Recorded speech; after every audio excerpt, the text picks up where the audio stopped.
the more benefit we can give you is an opportunity to keep you.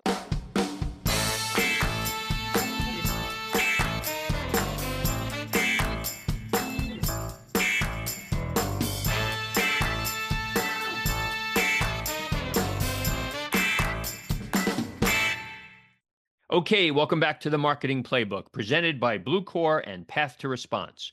Here you'll take away 3 game-winning marketing plays every episode to take back to your team. I'm your host, Mark Friedman, and my career has been focused on direct-to-consumer marketing, direct mail, physical retail, and digital commerce. This is episode number 118, and my guest is Ashley Kechter. Ashley is the global president of Fabletics. She was born and raised in California. She's an identical twin and has had a long and interesting retail career. From her time to The Gap, to Old Navy, to Restoration Hardware, and now to Fabletics, Ashley has sought to have a diversified experience throughout her career that has helped her broaden her skills. Before we get started, a quick thank you, as always, to Max Branstetter of the Wow Business Growth Podcast for producing this episode. You can reach him at max@maxpodcasting.com to help bring your podcast to life. Let's open the playbook. Ready, break. Well, hello, everyone. Thank you for joining the Marketing Playbook podcast. Today, I'm joined by Ashley Kechter. Ashley is the global brand president at Fabletics. She's had over 20 years of consumer products leadership experience across fashion apparel, activewear, lingerie, and home furnishings. Her leadership experience includes omnichannel GM and chief executive roles in merchandising, planning, marketing, retail, yield management, and strategy. Her brand experience includes Fabletics, Gap Inc. brands, which includes Old Navy, Gap, Banana Republic, and Athleta, Honey Birdette, and Restoration Hardware. Ashley, welcome to the show. Thank you, Mark. It's great to be here. Well, it's nice to see you again, and I really appreciate you taking some time out of your day to spend it with us. We get started in these shows, over 100 of them done, and I do it exactly the same way almost all the time. We try to get the guest's first story, where perhaps you grew up, a little bit about your upbringing, something that might have suggested you'd be so heavily engaged in retail in your career. Yeah, so I grew up in California, born and raised in California, Northern California. I grew up in Livermore, a small town. You may be familiar with it if you're into wine, because there are a couple wineries out in that direction. But most people growing up didn't know where I was from or what the town was. It's a little bit of a cowboy town when I was there. In terms of, my upbringing and if there was anything that influenced me in terms of retail. So, my mom was a single mom. I'm an identical twin. We grew up very humbly. We didn't have a lot of money, and she was a costume designer that followed her passion into ballet. She was a professional ballet dancer. Then she did costume design for many years, doing all sorts of crazy costumes for different ballet companies and theaters and individuals that wanted an out there costume. And so I think for myself and my twin, both of us really looked at our upbringing as one that, was amazing. We had lots of love, but wasn't full of a lot of things. And so both of us have been very ambitious and driven to build a career for ourselves that would afford us more things than we had growing up. And that was important to us, to have things in life that we wanted for our children or whatnot. And so I think, that was that. My sister's an attorney. I went into the retail world, and I think I probably appreciated more some of the talent my mom had around her skills of sewing, and learned a little bit from her growing up, and then just got very into that later in life when I realized I could build a career out of it, working with either apparel or home furnishings or making beautiful product. And I, kind of loved that growing up and thought it was really cool to do that for a profession. Nice story. I have twins, not identical, boy and girl. Oh, I love that. Man and woman, I guess they're adults now. We have our first grandchild. That's nice, being a twin. One of the things about, looking at your career, you've had a lot of different roles, different kinds of roles, not a lot of them, but just a vast, array. Was that kind of prescriptive as you developed your career, or did it just happen? Yeah, I would say it was pretty intentional in the fact that early in my career at Gap Inc., there was a CEO that that was there, and he spoke a lot of spider webbing and building out an experience that would enable you to, if you aspire to be a CEO one day or a GM, you could build a more diverse set of skills by doing that. And so I took advantage of the fact that Gap Inc. had multiple brands. There were 3 at the time when I was there, and then 4 later when I was back there, where I was able to work in all of the different brands. And then I intentionally sought out the functions within first the product creation world, and then moved into other areas like stores, store planning and logistics, or, the supply chain side. And so while most of my experience is pretty heavily rooted in merchandising planning, I would say anything that touches product creation, I did get to go into areas like strategy and human resources and other areas during that tenure that helped broaden my skill set. And so for me, that was really advantageous to be at a company that would allow you to do that and to also have that experience to broaden your experience. I saw the human resources one. That was kind of the outlier in everything else. How did that happen? It was interesting because there was a little bit of connectivity because the role I was in prior to that was a strategy role.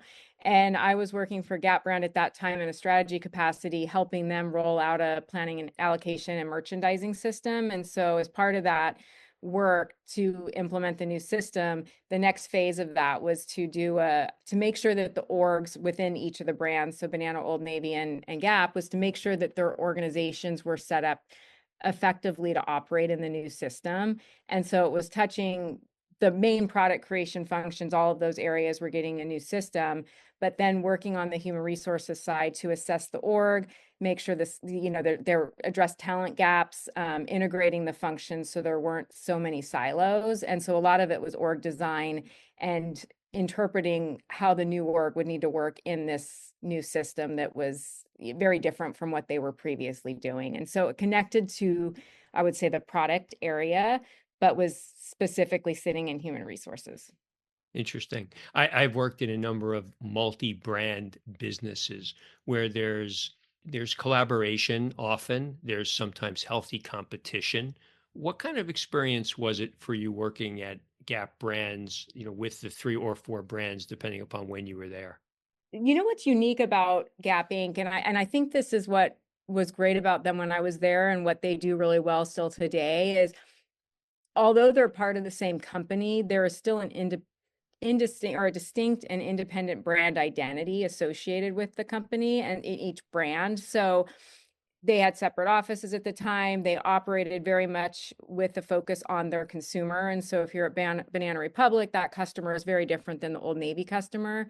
And so I loved that you could still be part of the same company that shared the same set of corporate values and culture, but each brand was very laser focused on who the consumer was and then made the business decisions accordingly. And so it never felt, while there were things like shared systems, one tech platform, certain things that were the same, it very much felt like each move I made into each one of those respective brands, that it was unique to that business and the customer, which I appreciated because it didn't feel like it was necessarily the same company, even though it was.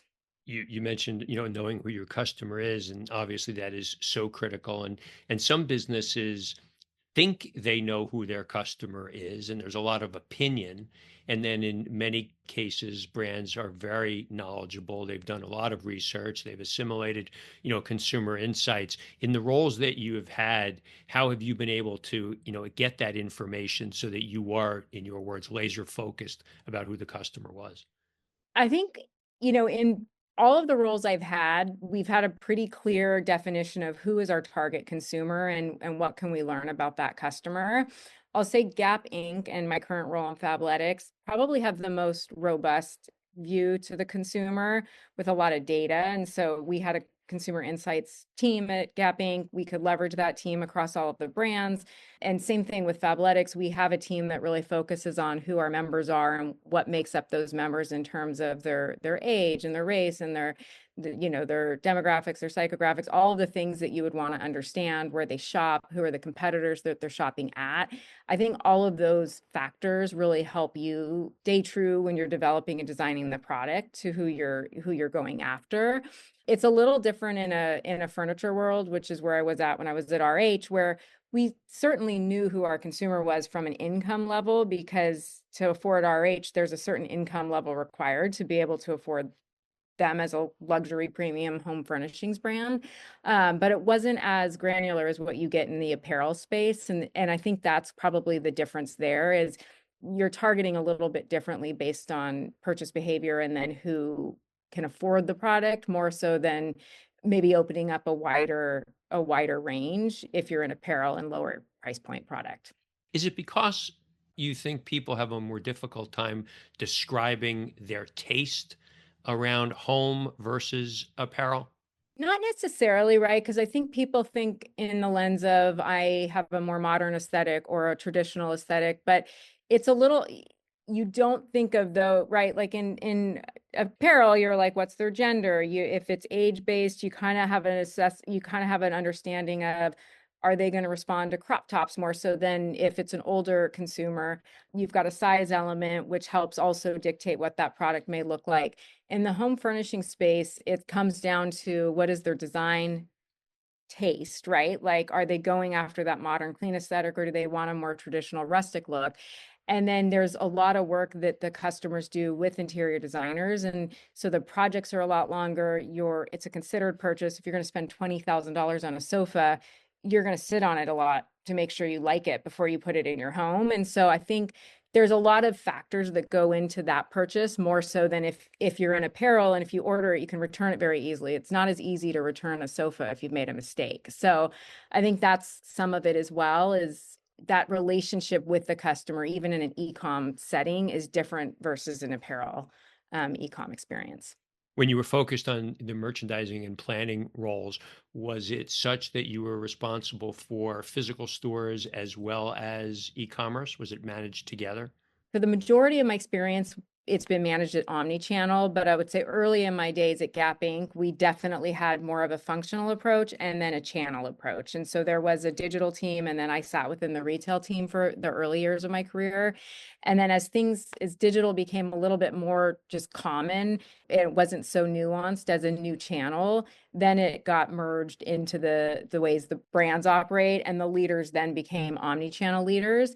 And so I'd say, at RH, we managed all three channels from the start, but then it was different at Gap in the early days versus where Gap was when I went back in my second round there. From the first round at Gap, was there one thing that you took away from that experience that, was kind of that linchpin when you went to RH right after that? Yeah, it's interesting. It's a great question. I kind of think through all of the experience I had while I was at Gap Inc. in the first period was very relevant to where I am now, what I'm doing now. But it comes down a little bit more to a leader that was impactful in helping me get that first big role that kind of made a difference for me. And I think, you have various leaders throughout your career that you work with, and there are certain leaders that are willing to take a risk on someone that may not have merchandising experience or may not have planning experience and put you in a role because they see the potential. And I found a leader that was willing to do that for me, give me the experience in a function I had never had, right? I started in planning, and finding that leader that will do that for you. And then that leader ended up putting me in a role at Old Navy. And then he brought me into RH and because he believed I could be successful in transitioning from apparel into home. And so I sometimes think a little bit more about not only the functional expertise I was able to acquire, but just the leaders throughout my experience that were supportive and advocated for me and helping me get those various roles and those different experiences. And do you find that as you've become that leader now, that you're more easily able to give somebody a role that maybe they're not quite ready for, and maybe not quite as qualified, but that they'll be able to figure it out? Yes, I think for me, what's important as I've gone through my own experience, and I found leaders that were willing to put me into new areas of business to get to my long-term goal of becoming a brand president or leading multi-functions. And I always want to give people in my organization an opportunity if that's also their interest, right? And at some point, you have to learn a new functional area if you're going to lead multiple functional areas, and you have to learn for the first time. And so finding people that have the aptitude and the passion to put in what it takes to do that is important. and then giving them the opportunity, because everyone needs an opportunity. The first job you get out of school, you need an opportunity. You've got to find someone that's willing to give that to you, right? And so I can think of several leaders within my career that were willing to do that for me. And it's important that I do the same for others so they can get that experience that they're looking for in their career. When you were at RH, you had a role that I've not heard of before, a chief inventory officer. What was that about? So very similar, I would say. When I went to RH, they were private. They were about to go public, and I started in the planning space, so merchandise planning, allocation, kind of store planning, logistics, and was leading anything touching inventory and operations in that capacity, and really helping them transform their operating model and their business model in order to go public. And so I think that title was new to me as well. I had never heard of it, but I was like, sounds great, I'll take it. But it essentially just covered all of anything that touched inventory, from, planning it and figuring out what to buy, all the way to allocating it, the fulfillment aspects. And then it integrated very closely with the merchandising and the design and the product development teams. And so then I ultimately moved into take over merchandising and some of the other areas that sat under in that GM capacity, but started more in that inventory space. You've worked for a number of public companies. Is it different working in public? Well, actually, I don't know that. Have you had any experience in non-public companies? Fabletics is non-public. So Ah, yes, I okay. have. And RH was private when I first joined, and we were private for probably 18 months. And that was part of the process to take the company public. So I've definitely worked in both private and public. They are different. The amount of rigor that goes into delivering against a public company and the shareholder expectations and hitting the numbers that are put out there and expected of you on a quarterly basis, that's intense, and there's a lot of rigor that goes around the accounting side of it as well. And so I think on the private side, there's a little bit more flexibility. And, I think great public companies have found a way to protect their brand and hold true to their promise without sacrificing decisions because they're public. But it can be more challenging to do that when there's an expectation out there. You could start the discounting. It's easier to start putting on promotions and doing things that you need to do to deliver numbers. And the advantage I found of being private and having the experience at both RH and Fabletics is you're a little bit more protective of what you want to do for the brand, because there isn't an external expectation to do something. And so you can flex a little bit what happens between Q1 and Q2, or Q1, Q3 and Q4 if you need to, assuming you can still deliver the year. But those quarterly report outs for public companies can be quite grueling in terms of trying to deliver those numbers and always holding true to what you want to protect in your brand. Leading retail brands are seeing 3-year customer retention rates that average 59%, while the industry average is only 22%. What makes the difference? It's a philosophy and framework called customer movement.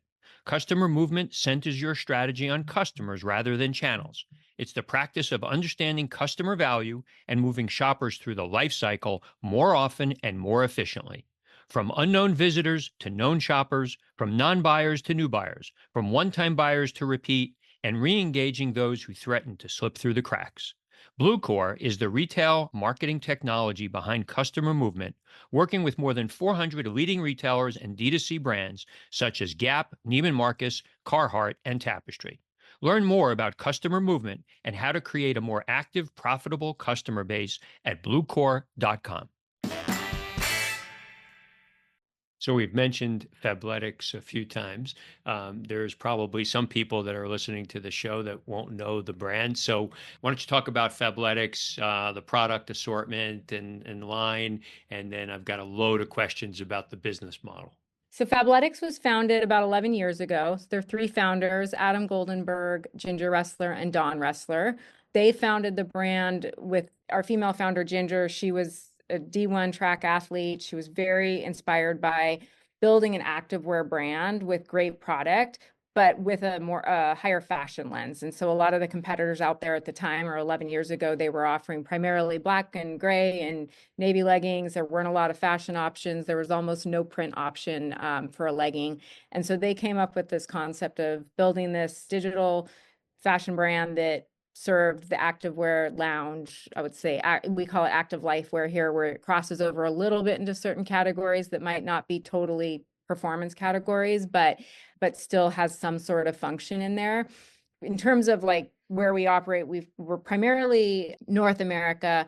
We do have offices in London, Barcelona, and Berlin, but a smaller business in Europe, mostly digital in Europe.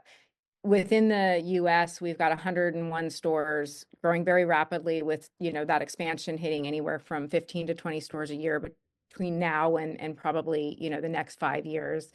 In terms of categories, we offer men's, women's, and scrubs, and then we have a shapewear brand, which is Yitty. So pretty diverse across all of the categories. And then, it was their vision to have a higher fashion activewear brand that was highly inclusive and for everybody. And so if you look at our product, we offer the widest size range, going all the way up to 4X, do both heavy acquisition into our membership, but then also to drive people into the brand to gain that awareness. When I first became knowledgeable about Fabletics, I don't know if you had Yitty. How old is that business? I think it's about three to 4 years old. So we've launched a couple of new businesses in the last few years. Women's was from the start, longest standing business.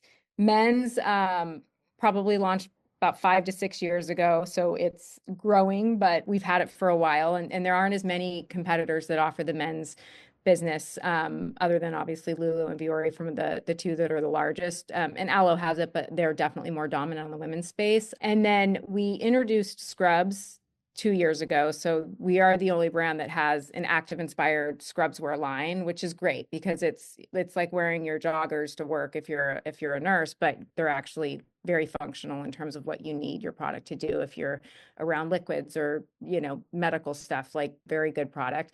And then Yitty is a shapewear and intimates business that was done in partnership with Lizzo. And so that business is a little bit older than Scrubs, but still relatively new. And most people haven't heard of it because it's fairly new in terms of getting that brand awareness and exposure to it. You mentioned some of your prime competitors. It's a very competitive space. It's a big space. There's a lot of dollars going to it, but there's a lot of competitors and a lot of growing competitors. One of the ways that seemingly you differentiate yourself is through the membership program. So can you kind of explain that to the folks that are listening? Our member program, I think, and you said it is the differentiating factor. So we have a program that, for the most part, the majority of our sales come through membership. You can shop as a guest, what we call a guest or non-member. You can shop that way.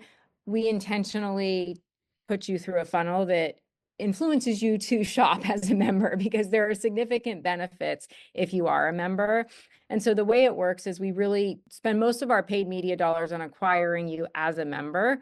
We give you an offer to acquire you for the first purchase. And then once you've signed up and you are a member, then you have the option to be billed every month or skip. And if you decide you want to be billed, then you get a member credit for $100 worth of merchandise. And so you would pay $59.95. You get $100 worth of either an item or an outfit. And there's the unlock there in terms of what you pay for is less than what you would get worth of product. But you also have the option to skip. And so I think that's what's unique about Fabletics membership is it's flexible. So you don't have to be billed every month. You can skip if you don't want to be. And then you have the value of the membership without paying the fee. But that gives you a discount off of reg price. And so we sit anywhere between, I would say, 30 to 50% below what a guest shopper would pay if you are a member. And so it really benefits them to sign up because they're going to get a pretty sizable discount off of the product. And then they're also going to get really high quality product, quite a bit cheaper than the competitors, but at that value for Fabletics. And so we have, of 3 million roughly customers that we have shopping with us, 2.5 are members, and then the rest choose to shop as a guest shopper, either in our retail environment or online. One of the challenges for brands that are not selling in a membership program is, the cost of acquiring a customer, the CAC, and then the rebuy rate, retention rate of folks. Do you find that you still have the same, although your program is different, you still have the same challenges of acquiring a customer efficiently and then retaining those customers over time? For us, certainly the same challenges in terms of maintaining efficiency. CACs are going up every year with all of the iPhone changes and the privacy changes. That is continuing to be put pressure on a lot of digital brands. But I would say we have a pretty robust in-house team that manages the acquisition, and they do a tremendous job of balancing that. And so we've made it work very well for us in terms of how we're acquiring customers. When you look at our member base, our retention is quite strong. Like, we're not necessarily turning over 60% of our members have been members for longer than 2 years. And so our retention rates are pretty high. And once we get people in the program and they understand the value of the program, they get it and they want to stay. I think the trickiest thing about our program is you really do have to understand how it works and experience it before you get it. And so that's the challenging part, is getting them in to really understand it for that first purchase. Yeah, it took me a bit to figure it out. I'm glad that I did, and obviously many, hundreds of thousands or millions of people have figured it out. It's definitely interesting, and the site does a good job of explaining, what the program is. One of the things that, it's interesting, just going back to Yitty and to the scrubs, you've been in well-known brands. How do you know when a customer gives you license to sell them more than what they've known you for? I think that is one of the benefits that we have with our member program, because what we're doing on a monthly basis is we're bringing in 30 to 50 members across, into the LA office. We're having member events in our stores, and we're bringing members in and actually talking with them to understand what is it that would help them stay with the program, that will help retain them, that will help add value to their membership. And if you're a loyal member that's willing to spend $59 a month, and over a third of our members are willing to do that, where they're choosing to be billed, they want the member credit. If you are doing that, it only benefits you to have a wider assortment, because you are already paying monthly for this membership, or you might skip a month here or there. But if you're going to pay, you're part of the program, or if you're at least going to sign up, you still get the benefit of being a member and you get those discounts. And so we tend to hear a lot from our members, and then through a lot of the surveys that we do to that, 2.5 million people, that they would like us to offer a wider range of product. And so when we first launched Scrubs, we did a really robust study with our members to understand how many of our members are healthcare professionals, how many would purchase and sign up for, either leverage their current membership to buy Scrubs, or would potentially sign up to become a member if we offered Scrubs. And so we do look at new categories as a way to broaden what we offer the existing members, since we treat it as one membership across the categories. You mentioned before about driving traffic to the site and the marketing and costs going up. The tactics that you guys are using, I'm going to imagine it's heavily paid social and paid search, influencer a portion of the program as well. Absolutely. I think, Fabletics to me is one of the brands that first really started going aggressive against influencers. And, we obviously launched with Kate Hudson. That helped grow brand awareness in a really big way from the jump. And then we've partnered with many, I would say, celebrity or high influencers over time that will help continue to build that brand awareness and help drive people to purchase. And so we work with Khloe Kardashian, we've got Kevin Hart, we're working now with Becky G. And so we do a lot of partnerships at that level, a little different than some of the competitors that maybe focus more on the athlete space. We've taken the path more on that influencer and, I would say, celebrity approach to gain the awareness. And then we are leveraging, with membership, our members come the first week of every month to the site. So you're growing your traffic naturally, just for the fact that most sites get maybe 2 to 3 visits a year if you're lucky. And our members are coming once a month at least to decide if they want to be billed. And then during that first week of the month, we're hitting them over the head with new flow, with great product storytelling, with potentially a collab that we're doing with a celebrity partner. And that's keeping them in the program as part of our retention efforts. There's been a lot that you've talked about becoming a $1 billion brand in a few years. What's the unlock in your mind to get there? Yeah, look, I would say, last year we were around that 850. We're quickly exceeding that with really strong growth rates. So I'd be surprised if we weren't there within the next year, to be honest. But what's driving that?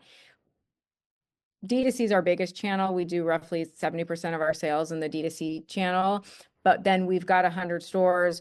We're growing that pretty rapidly. And then internationally, with the exception of Europe, we aren't in any other country. And so for us, we're going pretty aggressive against our international strategy to expand. So this year, we'll be launching and opening doors in Mexico, Central America, South America. We've got Dubai coming later this year. And then we're quickly looking at other markets that we'll sign and start to introduce in 2026. And so for us, it's about growing the international business, additional retail opportunity, and then wholesale, which is new to Fabletics as well, and really starting to take off, this quarter and into the rest of this year. So for the wholesale kind of a sense, you're selling as people would shop as guests online. They're not joining a program if they're buying through wholesale, I imagine, right? Correct. We're selling a tight edited assortment into select partners. It's our opportunity to get people into the product. I think the misconception for Fabletics is that when you see a subscription model and you see an ad to sign up for membership and you get 70 off or 80 off, or you get 2 for 24 leggings, that's a one-time purchase. And then you're paying, a member price for the rest of your term as a member. And I think the misconception when you see price points that low is that the product isn't high quality. That's inaccurate. Like, we have amazing quality product. We have incredible designers that are very focused on the function, the fabric. And so our opportunity with wholesale is getting people in the product to really see and experience it for themselves. And then the hope is they would in turn sign up for membership.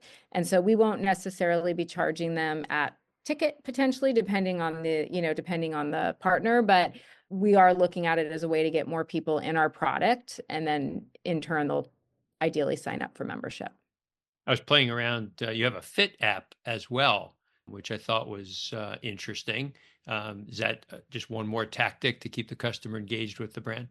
If you're in a subscription model or a monthly model of some sort, or a member model, you're paying a fee potentially, right? You can skip, like I said, you can skip 12 months in a row and you still get the member pricing. But if you're going to pay the fee, the more benefit we can give you is an opportunity to keep you. And so if you're with Fabletics and you're paying for your monthly fee, or you're just a member in general, then you have access to all these workout classes. You don't necessarily have to do other, if you're a Peloton user, you're paying to use their workout classes. It's free with your membership. And so there's certain aspects of our program that give you access to other things outside of just unlocking the price value.